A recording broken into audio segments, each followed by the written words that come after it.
Assalamualaikum warahmatullahi wabarakatuh. Berjumpa lagi dengan Hospital Food Service Education, sebuah channel pembelajaran terkait dengan Hospital Food Service dan Hospital Food Safety. Bagaimana pelayanan makanan di rumah sakit dan juga keamanan pangan di rumah sakit. Oke, kali ini kita kembali membahas tentang spesifikasi bahan makanan. Yang mungkin teman-teman di video sebelumnya sudah melihat gambaran singkat terkait dengan spesifikasi bahan makanan, tapi mungkin di video sebelumnya tidak menjelaskan secara detail bagaimana spesifikasi bahan makanan dibuat, bagaimana caranya, bagaimana menuliskannya. Nah, pada tema kali ini kita akan membahas detail terkait dengan spesifikasi bahan makanan bersama Hospital Food Service Education. Dan tema kali ini adalah cara praktis membuat spesifikasi bahan makanan di rumah sakit. Oke, sebelum kita jauh lebih mendalami terkait dengan spesifikasi bahan makanan, yang pertama kita harus ketahui adalah definisi dari spesifikasi bahan makanan. Nah, definisinya adalah spesifikasi bahan makanan merupakan ketetapan ukuran, bentuk, penampilan, dan kualitas bahan makanan yang dijadikan pedoman dalam melakukan pemesanan bahan makanan. Jadi jelas bahwa ini adalah suatu ketetapan, suatu syarat yang harus dimunculkan ketika kita ingin membeli sebuah bahan baku makanan, maka kita harus membuat lebih jelas terkait apa bahan makanan yang akan kita gunakan, bagaimana ukurannya, kemudian juga bentuknya seperti apa, penampilannya seperti apa. Nah, ini yang dinamakan dengan spesifikasi bahan makanan. Nah, spesifikasi bahan makanan juga merupakan suatu cara yang dilakukan untuk mewujudkan kesamaan dalam pencapaian kualitas bahan makanan serta merupakan upaya dalam pengawasan terhadap harga makanan.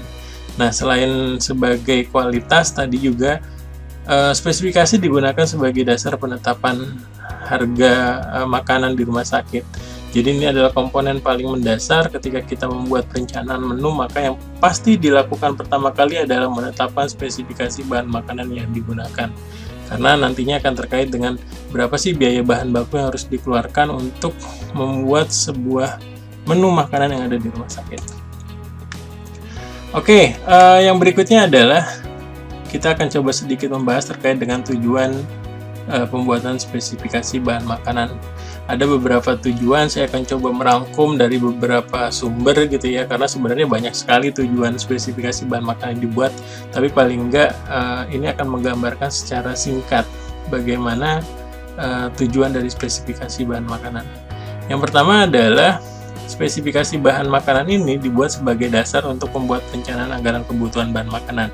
Nah, buat teman-teman ahli gizi ataupun dietitian yang bertugas di food service, mungkin tidak asing ketika kita harus membuat sebuah perencanaan kebutuhan bahan makanan. Nah, biasanya ini ada di akhir tahun menjelang semester awal atau menjelang tahun yang baru. Biasanya kita diminta untuk membuat perencanaan kebutuhan. Nah, ketika kita membuat perencanaan kebutuhan, pastinya kita akan membuat perencanaan menu yang akan digunakan pada semester berikutnya atau tahun berikutnya. Nah, kunci dari perencanaan menu salah satunya adalah bagaimana bahan makanan itu digunakan dan bagaimana spesifikasi bahan makanan tersebut.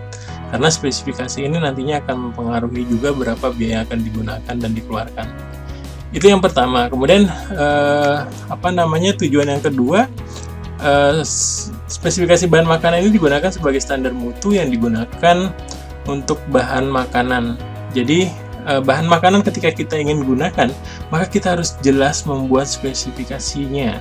Karena apa? Biasanya ketika kita diaudit ya, kita biasanya akan ditanyakan kualitas bahan makanannya seperti apa gitu ya. Kemudian bagaimana suhu pengirimannya. Nah, ini biasanya terkait dengan standar mutu yang digunakan. Yang berikutnya, yang ketiga, spesifikasi bahan makanan ini juga digunakan sebagai pengendali biaya saat merencanakan kebutuhan makanan.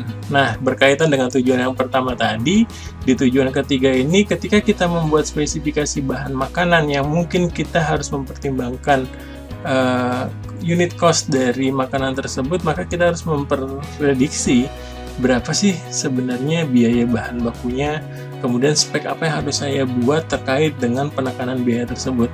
Dan ini sebagai pengendali biaya ketika kita merencanakan kebutuhan bahan makanan.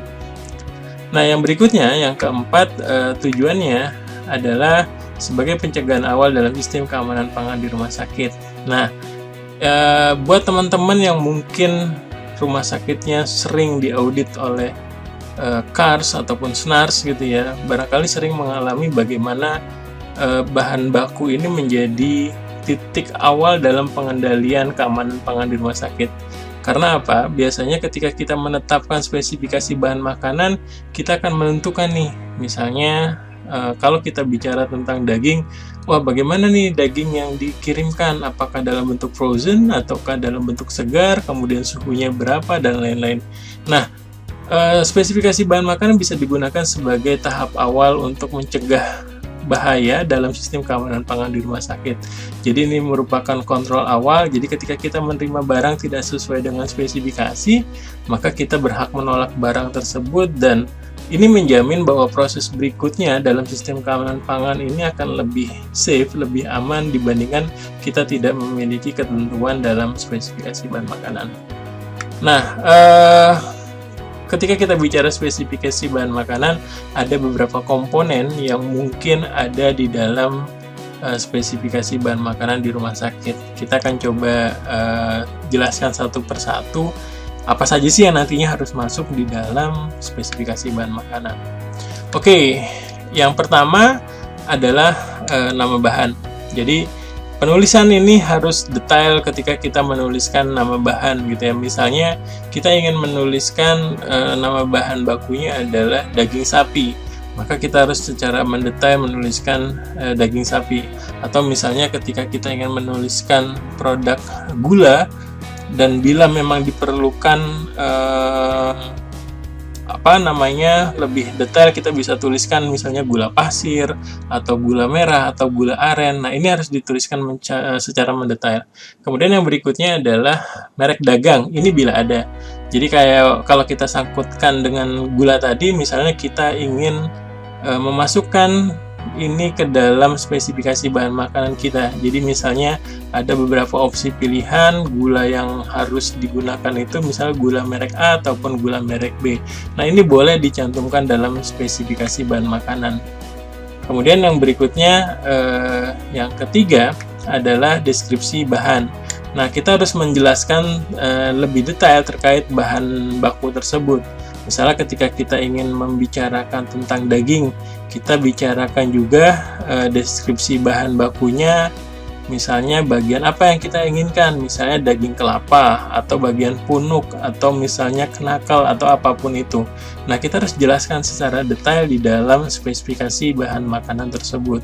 Berikut juga misalnya ketika kita bicara tentang gula, kita harus jelaskan, misalnya tidak ada batunya dan lain-lainnya.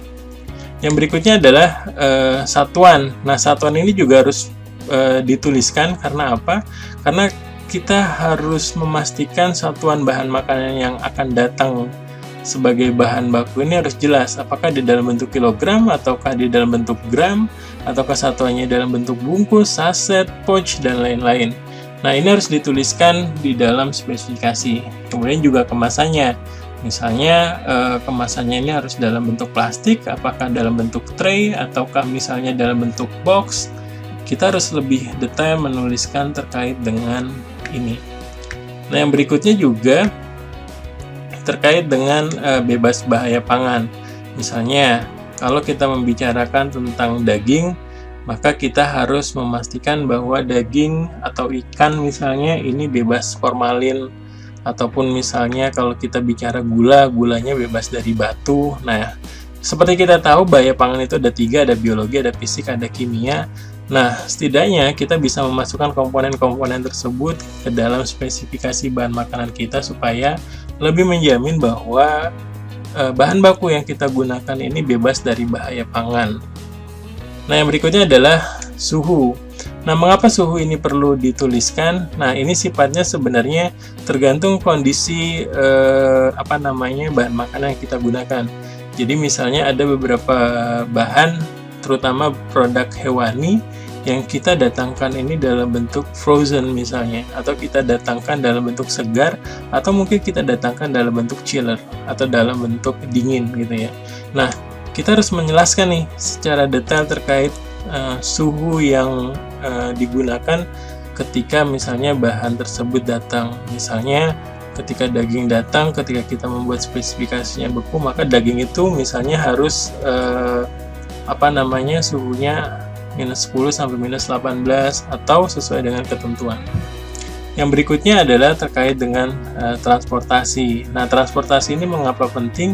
Karena juga kita harus mencatat di dalam spesifikasi bagaimana barang ini dikirimkan. Misalnya, ketika kita membuat spesifikasi frozen pada daging sapi, maka kita harus memastikan bahwa transportasi yang digunakan ini adalah mobil box berfreezer, atau misalnya ada freezer box dan lain-lain.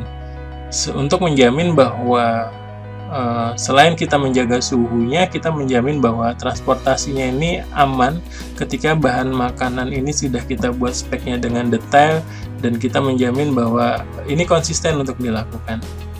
Nah, yang berikutnya ada COA dan halal. Jadi teman-teman, buat teman-teman yang asing dengan kata COA, biasanya nih seringkali kalau teman-teman sudah akreditasi, ini suka ditanyakan nih. Jadi COA itu adalah Certificate of Analysis, atau sertifikat yang biasanya mencakup beberapa ketentuan-ketentuan. Misalnya COA terkait dengan bahaya biologi. Misalnya untuk makanan, kita menentukan COA-nya. Untuk daging atau bahan makanan hewani, kita tentukan COA-nya, misalnya dia bebas salmonella, dia bebas E. coli, dan lain-lain. Kemudian juga ada terkait dengan misalnya halal untuk beberapa rumah sakit yang menerapkan sistem jaminan halal. Nah, ini merupakan sebuah syarat teknis yang mungkin dibutuhkan dalam pembuatan spesifikasi bahan makanan. Jadi, terkait dengan sebagai barrier pertama sistem keamanan pangan, COA ini adalah jaminan awal ketika kita memilih bahan baku. Dalam spesifikasi bahan makanan ini sudah disebutkan bahwa dia memiliki COA yang harus dimiliki. Misalnya untuk aman dari E. coli, kemudian dia aman dari salmonella, ini harus dibuktikan dengan COA ini. Yang berikutnya adalah foto. Nah, foto ini sebenarnya memudahkan kita untuk mengetahui spesifikasi bahan makanan yang dimaksud tadi itu seperti apa sih gambarannya gitu ya. Karena kita dalam menggunakan spesifikasi bahan makanan ini tidak kita gunakan sendiri pastinya. Jadi pastinya nanti spesifikasi bahan makanan ini akan digunakan oleh banyak orang yang berkepentingan dengan pengelolaan makanan di rumah sakit. Misalnya di beberapa rumah sakit mungkin panitia penerimaannya ini bukan dari orang gizi, bisa jadi dari tim yang memang dibuat gitu ya. PPK membuat tim khusus yang tugasnya menerima bahan makanan. Nah, orang-orang tersebut harus mengetahui nih. Jadi ketika misalnya kita sebutkan spesifikasi wortel atau kita sebutkan spesifikasi daging sapi, dia harus punya gambaran seperti apa sih daging sapinya, kemudian seperti apa wortelnya. Nah, gambar sangat membantu, atau foto sangat membantu untuk teman-teman dalam menerima bahan makanan tersebut. Nah, itu antara lain beberapa komponen dalam spesifikasi bahan makanan di rumah sakit. Sebenarnya mungkin lebih banyak, ada beberapa komponen lagi, tapi paling nggak kita coba membahas 10 dari sekian banyak komponen yang ada dalam spesifikasi bahan makanan. Nah, ini contohnya. Jadi misalnya kita bicara tentang daging sapi. Nah, di deskripsi kita menjelaskan komponen-komponen tersebut gitu ya. Misalnya dia frozen. Misalnya kita membuat ketentuan suhunya -2 sampai -5. Nah, penetapan standar ini pun misalnya kita tentukan dengan sebuah justifikasi berdasarkan literasi atau berdasarkan uji laboratorium gitu ya. Karena misalnya ketika kita bicara suhu frozen, biasanya FDA mengeluarkan standarisasi untuk frozen itu -18. Tapi apakah kita harus -18? Di 1096 mungkin standarnya lebih rendah dibandingkan dengan standar FDA. Kemudian juga tidak ada urat atau lemak, terdiri dari kurang lebih 50% daging kelapa. Nah, ini merupakan bagian-bagian dari daging yang bisa kita masukkan dalam komponen spesifikasi bahan makanan. Jadi, si penyedia boleh mengirimkan daging kelapa, atau daging gandik, atau daging pendasar, atau daging penutup, ataupun tanjung, dan 50%-nya itu mungkin daging punuk, paha depan, lamusir, dan lain-lain. Nah, upayakan ketika kita membuat deskripsi ini, kita harus lebih detail membahas tentang ini. Kemudian juga ini dikemas dalam plastik, artinya daging frozen ini tidak serta-merta tanpa ada kemasan, tapi kini harus dibungkus dengan plastik. Dengan rata-rata berat satu plastiknya atau satu kemasannya itu 5-10 kg daging. Kemudian juga bebas formalin, ini sebagai dukungan atas statement bahwa ini aman dari bahaya pangan gitu ya. Jadi harus ada, kita mencantumkan dia bebas formalin atau borak atau yang lain-lain. Kemudian juga ada sertifikat halal dan COA. Nah, ini harus disertakan karena biasanya untuk halal dan COA ini, COA khususnya ini biasanya buat pangan-pangan hewan ini sangat diperlukan. Karena kita harus menjamin nih daging yang datang ini sebenarnya aman nggak sih dari sisi mikro. Apakah E. coli-nya aman, apakah salmonella-nya aman gitu ya. Nah, ini harus dipastikan dengan COA. Kemudian juga pengirimannya misalnya dengan mobil freezer box. Nah, ini salah satu contoh misalnya spesifikasi dari daging sapi. Kemudian di sini kita kita perlihatkan juga fotonya atau gambarnya. Ini kebetulan gambarnya daging kelapa gitu ya. Nah, jadi dengan begini siapapun itu akan mudah membayangkan atau memahami bagaimana spesifikasi bahan makanan yang digunakan. Jadi orang tidak lagi bingung, oh ketika kita bicara daging sapi berarti harus kayak gini, daging sapinya harus frozen, daging sapinya suhunya harus sekian, nanti dikirimnya harus dengan mobil freezer box, kemudian juga dia harus ada COA-nya dan lain-lainnya. Oke, contoh yang lain yang kita ambil mungkin kalau tadi hewani, sekarang kita bicara tentang sayuran. Jadi misalnya kita bicara tentang wortel. Nah, wortel biasanya kita kirim suhunya karena dia pakai suhu ruang, biasanya kita kirim ini dalam bentuk segar. Jadi spesifikasinya misalnya bersih, segar, muda, tidak basah, tidak busuk, tidak berbatang, tidak berdaun, panjang maksimal 20 cm, garis tengah diameternya 2-3 cm, kulitnya sudah dikupas, pengiriman menggunakan plastik berongga. Nah, ini kita tuliskan secara detail. Ya, saya bold misalnya kulit sudah dikupas. Nah, kulit sudah dikupas ini sebenarnya opsional pilihan. Nanti kita akan bahas pada slide berikutnya terkait dengan beberapa hal yang seringkali ditanyakan oleh teman-teman terkait dengan pembuatan spesifikasi bahan makanan ini. Nah, kemudian juga kita tampilkan lagi ini contohnya. Jadi wortel yang sudah dikupas seperti apa gitu ya.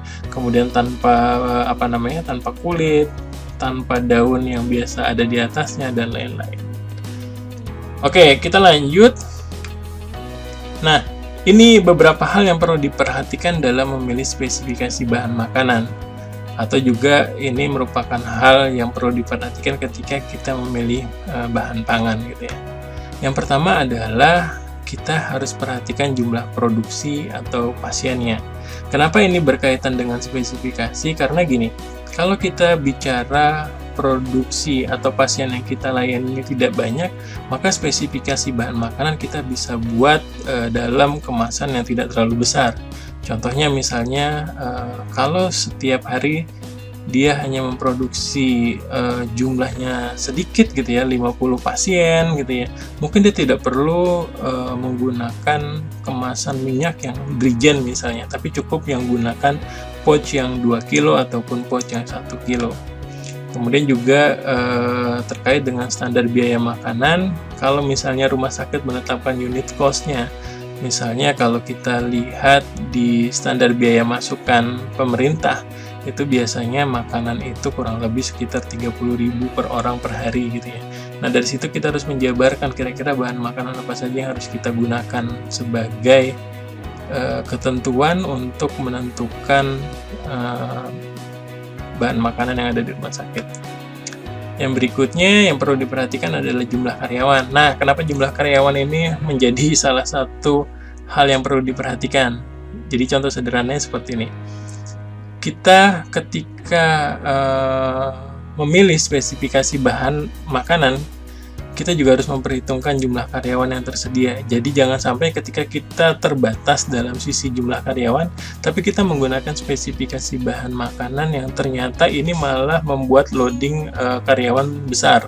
Contohnya misalnya ketika kita memilih sayuran yang belum dikupas gitu ya, pastinya ini akan membuat kerjaan ekstra karena kita butuh orang lagi untuk mengupas, kemudian kita butuh orang lagi untuk mencuci, dan ini pastinya akan mempengaruhi waktu proses gitu.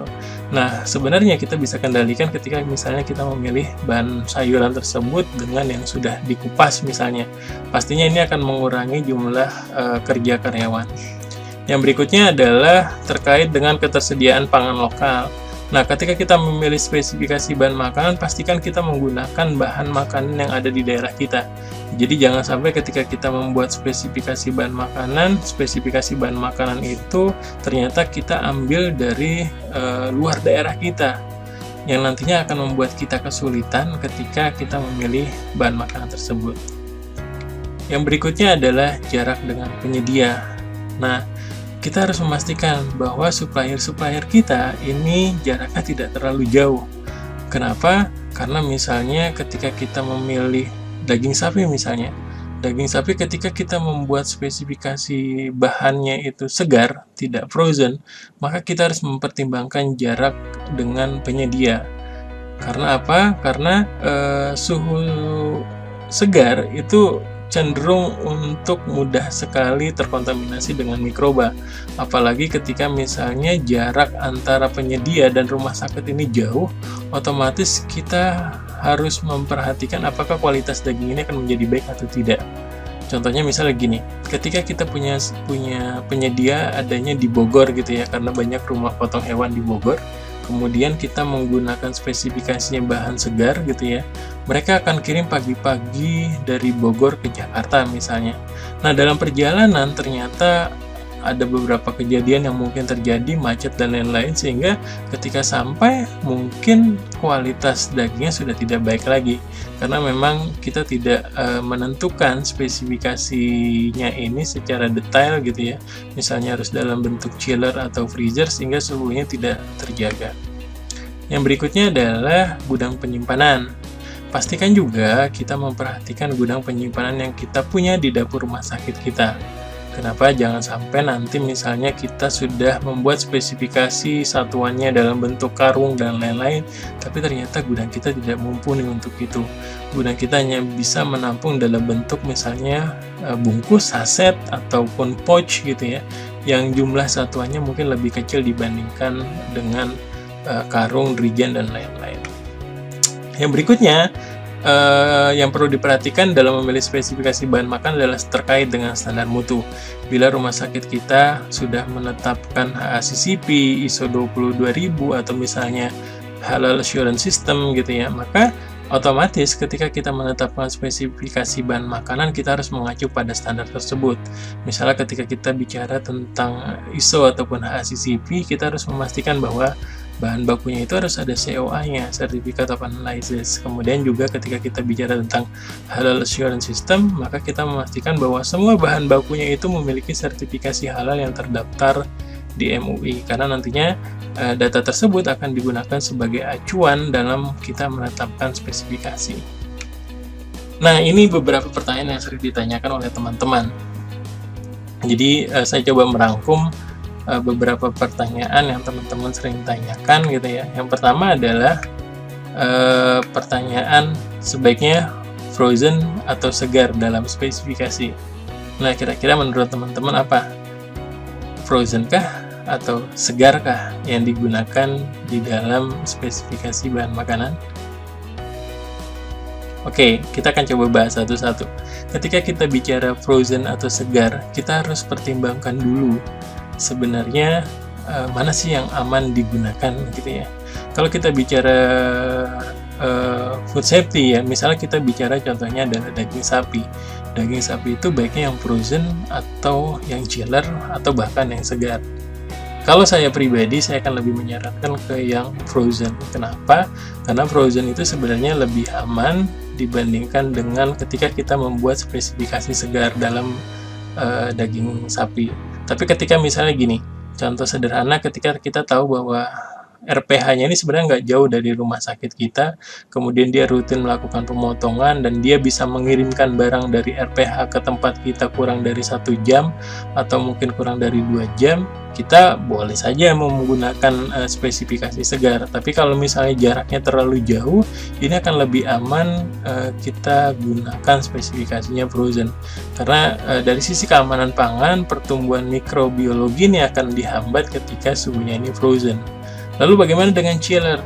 Nah, chiller ini kadang di lapangan bagi kami gitu ya, yang pernah mengalaminya, kalau kita bicara speknya hanya chiller, seringkali penyedia itu mendapatkan bahan baku yang sudah beku, kemudian dia thawing, dia chill gitu ya, sehingga kualitasnya kita nggak bisa tahu nih, atau jangan-jangan ini sudah berapa kali mengalami thawing gitu ya, dari beku kemudian di thawing, kemudian dibekukan lagi untuk pengiriman berikutnya, kemudian dia thawing lagi supaya datang dalam kondisi chill.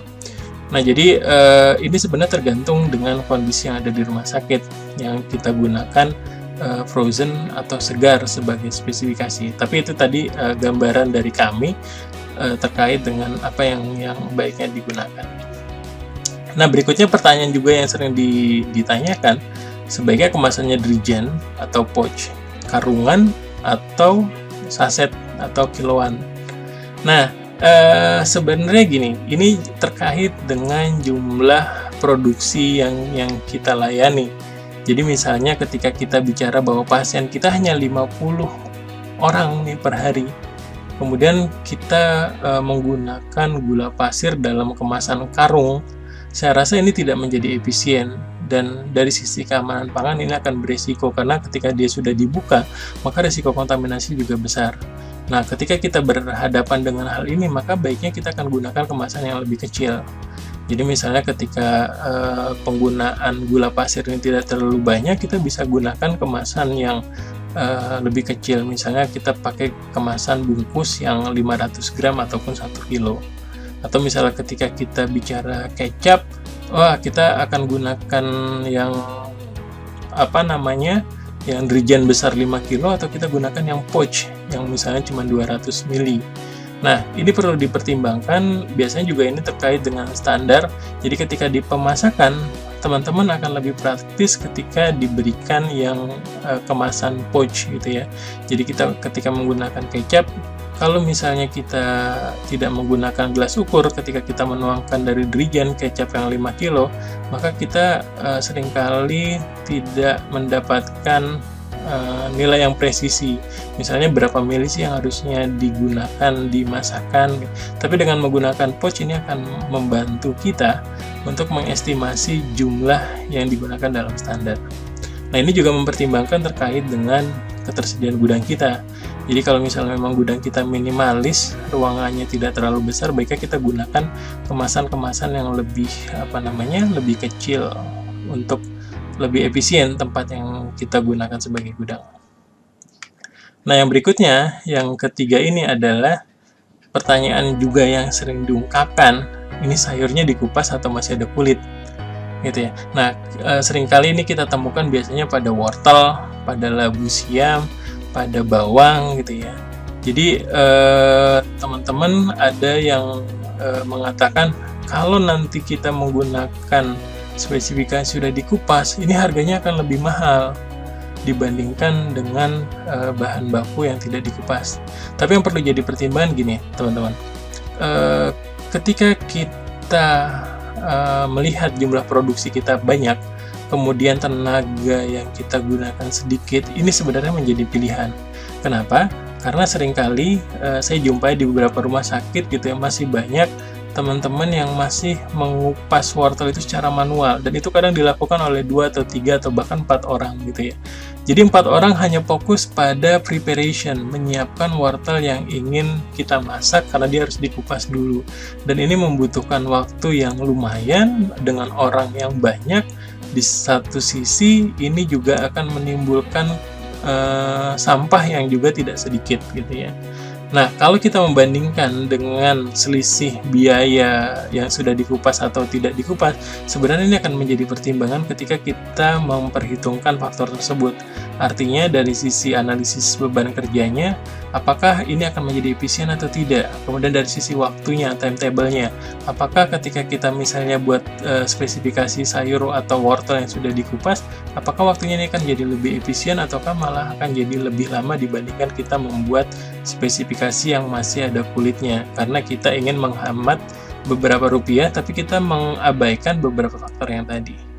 Nah, tapi ini dikembalikan lagi, kalau misalnya gini, kalau misalnya rumah sakit tersebut jumlah pasiennya tidak terlalu banyak, ini nggak jadi masalah. Jadi it's okay ketika misalnya dia masih ada kulitnya nih di wortelnya, karena memang pemakaiannya cuma 2 kilo, 3 kilo, atau 4 kilo.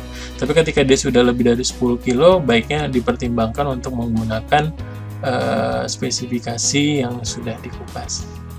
Nah, berikutnya ada beberapa pertanyaan lagi nih yang sering digunakan. Sebaiknya ada COA atau tidak?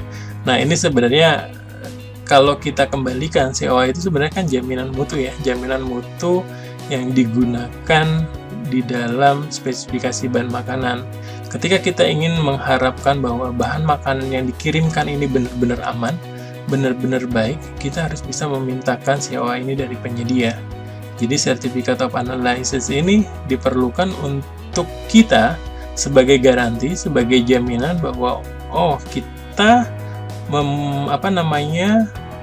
membeli bahan makanan yang memang berkualitas. Nah, ini dibuktikan dengan COA.